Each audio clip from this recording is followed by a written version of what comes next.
Hello my dear student. इस video में मैं आज आपको energy conservation and audit subjects के chapter number 2 electrical distribution and utilisation के मोस्ट इम्पोर्टेंट 25 एमसीक्यू बताने वाला हूँ, वो भी इजी सॉल्यूशन के साथ। तो वो आने वाली जीटीयू एग्ज़ाम में काफ़ी इंपॉर्टेंस हो गए और कोई इलेक्ट्रिकल की कॉम्पिटिटिव एग्ज़ाम होगी तो उसके लिए भी काफ़ी इंपॉर्टेंस होगा। तो चलिए अब हम स्टार्ट करते हैं हमारे पहले एमसीक्यू से। तो क्या है, maximum demand charges are given in. Maximum demand charges किस में हम दिखाते हैं? तो हमारा आंसर है बी, केवीए रेटिंग में दिखाते हैं। उसके बाद जो हमारा नेक्स्ट क्वेश्चन है, power factor is the ratio of. Power factor किसे कहते हैं? तो हमारा आंसर है बी, एक्टिव पावर और एपरेंट पावर के बीच का जो रेशियो होता है उसे हम पावर फैक्टर कहते हैं। उसके बाद थर्ड क्वेश्चन है, reactive power is measured in terms of. Reactive power किस में मेजर करते हैं? तो KVAR, kilo volt into ampere, reactive में हम मेजर करते हैं। हमारा आंसर है सी। उसके बाद जो नेक्स्ट क्वेश्चन है, which of the following is not the transmission voltage in America. America में इनमें से कौन से ट्रांसमिशन वोल्टेज नहीं है? तो हमारा आंसर है सी, 132 केवी, 66 केवी है, 400 केवी है, 264 केवी भी है।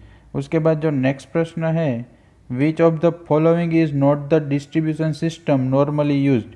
हम सिंगल फेज के लिए जो डिस्ट्रीब्यूशन सिस्टम यूज़ करते हैं तो उसमें कौन सी नहीं है? तो हमारा आंसर है D, single phase 4 wire. 3 wire के लिए यूज़ कर सकते हैं, 4 वायर के लिए यूज़ नहीं कर सकते।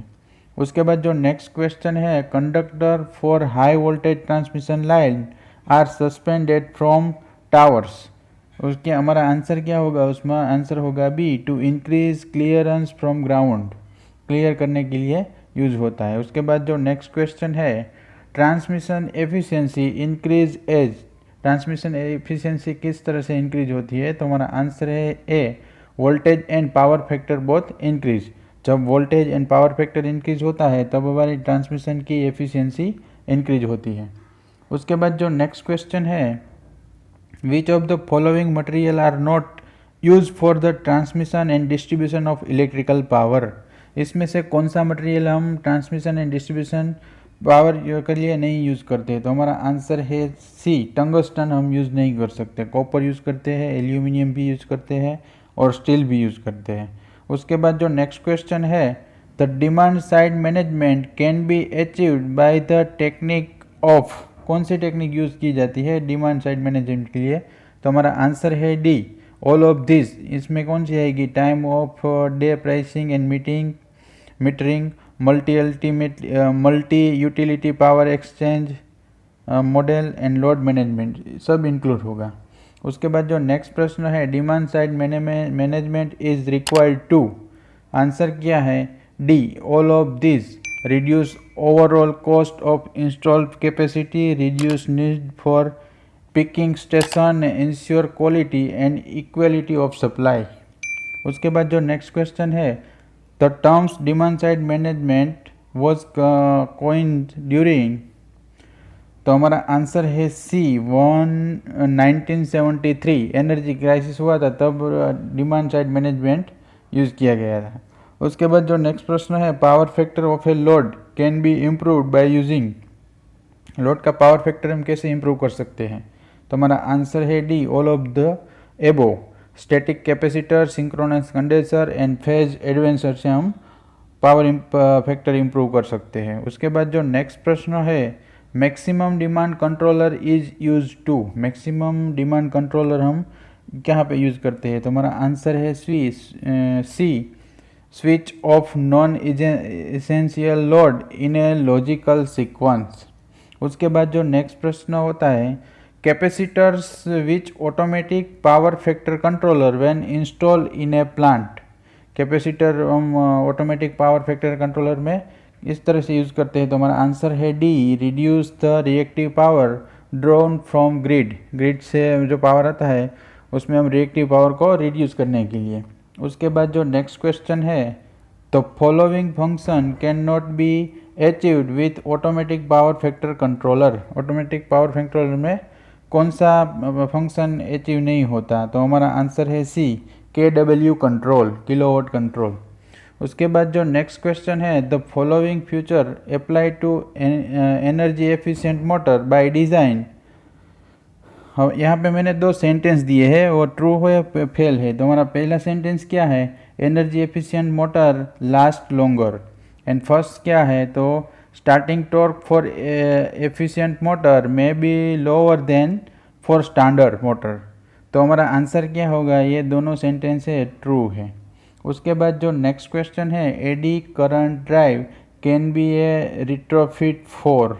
तो हमारा आंसर क्या होगा, B, variable speed system requirement. Variable speed system requirement के लिए एडी करंट को ड्राइव करते हैं। उसके बाद जो नेक्स्ट क्वेश्चन है, variable speed can not be obtain with. Variable speed कहाँ पे हम मेजर नहीं कर सकते, तो सॉफ्ट स्टार्टर कंट्रोलर है, आंसर है हमारा सी, वहाँ पे हम यूज़ नहीं करते।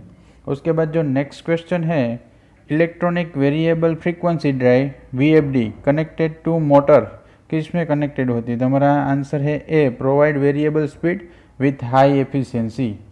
उसके बाद जो नेक्स्ट क्वेश्चन है, the basic function of electronic ballast execute of the following.